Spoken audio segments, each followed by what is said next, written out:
अस्सलाम वालेकुम। आज हम एक टॉपिक है उसके ऊपर बात करेंगे जो है प्रेजेंट परफेक्ट और पास्ट सिंपल के बीच में क्या फ़र्क होता है। सबसे पहले आपने इसको बताने से पहले मैं आपको कुछ चीज़ें भी बताऊंगा कि इनकी क्या डेफिनेशन क्या होती है, कहाँ पर हम इसको यूज़ करते हैं, और आखिर में आपको ट्रिक भी बताऊंगा। अब मसला यहाँ पर आता है कि जब प्रेजेंट परफेक्ट बच्चे पढ़ते हैं तो वो कहते हैं कि सर चुका है, लिया है, दिया है, गई है, वगैरह वगैरह, ये इसकी पहचान होती है। और पास्ट सिंपल में कहते हैं लिया, दिया, उठा, बैठा, था, थी, वगैरह आता है। एक चीज़ याद रखें कि आप अंग्रेज़ी पढ़ रहे हैं ना, तो जिसकी ज़बान है उस तरह अगर आप पढ़ेंगे तो आपको बेहतर होगा। हाँ, काफ़ी हद तक ये पहचान, ये आइडेंटिफिकेशन बताने वाला जो प्रोसेस है ये बेहतर है, क्योंकि जो बच्चे न्यू आते हैं उन्हें तो बताना पड़ता है कि भाई प्रेजेंट सिंपल की पहचान होती है ता है, ती है, ती है, ताकि उनके लिए ईजी हो जाता है। बाकी अब यूनिवर्सिटी लेवल के और जो MA इंग्लिश करके बैठे हैं वो भी अगर चुका है, चुकी के हिसाब से पढ़ेंगे तो उनके लिए मसाइल बिल्कुल होंगे। और वही जिसकी वजह से मैं वीडियो बना रहा हूँ, वही मसाइल बच्चे मुझे पूछते हैं कि क्या फ़र्क होता है।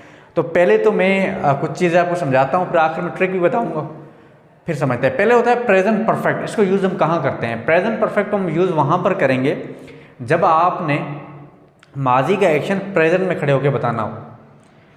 प्रेजेंट परफेक्ट में क्या होता है, ये कनेक्ट करता है माजी को प्रेजेंट से। किस तरह से? यहाँ पे मैंने मिसाल लिखी है, I have complete my work, I have completed my work, मैं अपना काम मुकम्मल कर चुका हूँ। नाउ आई एम फ्री, और अब मैं फ्री हूँ। अब काम जो मैंने मुकम्मल किया वो मेरा माजी बन गया और अब मैं फ्री हूँ।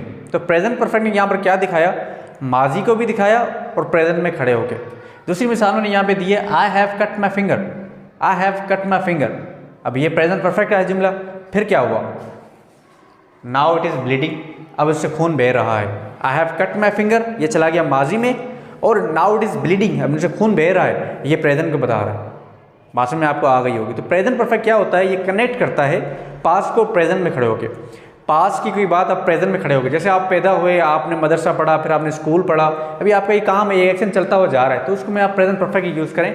काफ़ी जगह पे आगे जाके आप स्पोकन में पास्ट सिंपल को यूज़ कर लेते हैं, उसमें कोई वो नहीं कह रहा मैं।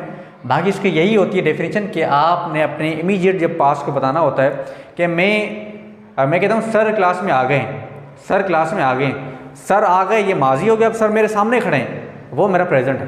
तो ये प्रेजेंट परफेक्ट यही बताता है। उसके बाद पास्ट सिंपल क्या होता है? पास्ट सिंपल वो होता है an action started in past and completed in past. कोई ऐसा एक्शन जो माजी में शुरू और माजी में ख़त्म हो गया। जैसे मैं कहता हूँ कि कल मैं लाहौर गया था, अब जाने वाला काम कल ही था और कल ही ख़त्म हो गया मेरा। तो पास्ट सिंपल की यही डेफिनेशन होती है, कोई ऐसा एक्शन जो माजी में शुरू और माजी में ही ख़त्म हो गया। क्लियर होगी बात? एक और दूसरा पॉइंट मैं समझा दूँ आपको। प्रेजेंट परफेक्ट के साथ टाइम नहीं आता। यस्टरडे, लास्ट वीक, जैसे मैंने फेसबुक के ऊपर भी सवाल दिया था कि I have bought a car, something ऐसे था, I have bought a car last week. तो याद रखें, लास्ट वीक जब आएगा, जब टाइम को आपने जिक्र करना है तो आपने पास्ट सिंबल का यूज़ करना है। और अगर मैं यहाँ पे कहूँ हैव यू सीन अफगानिस्तान, या have you watched Afghanistan and Pakistan match, तो ये मेरा सवाल ही गलत है। क्यों? अब वो मैच जो था वो कल था, तो इसके लिए मुझे डिड इस्तेमाल करना है, वो नॉट हैव है। क्लियर हो गया? अब मैंने आपको बताया था कि मैं आपको ट्रिक भी एक बताऊंगा। ट्रिक ये होती है कि अब जैसे बच्चे उर्दू में ता, ती, चे, चुका चुका करते हैं, तो उसके बारे में आपको बताता हूँ। जिस जुमले के आखिर में हे आ जाए, जिस जुमले उर्दू के जुमले के आखिर में हे आ जाए, वो प्रेजेंट परफेक्ट ही होगा। जैसे मैं कहता हूँ वो आ चुके हैं, वो खाना खा चुके हैं, अब आखिर में हे आ रहा है, ये प्रेजेंट परफेक्ट ही होगा। और जिनके आखिर में था, थी आ जाए, वो आपके पास सिंपल होते हैं। इस तरह से इनका थोड़ा डिफरेंशिएट था। आई होप आपको समझ आई होगी। अस्सलाम वालेकुम, अल्लाह हाफ़िज़।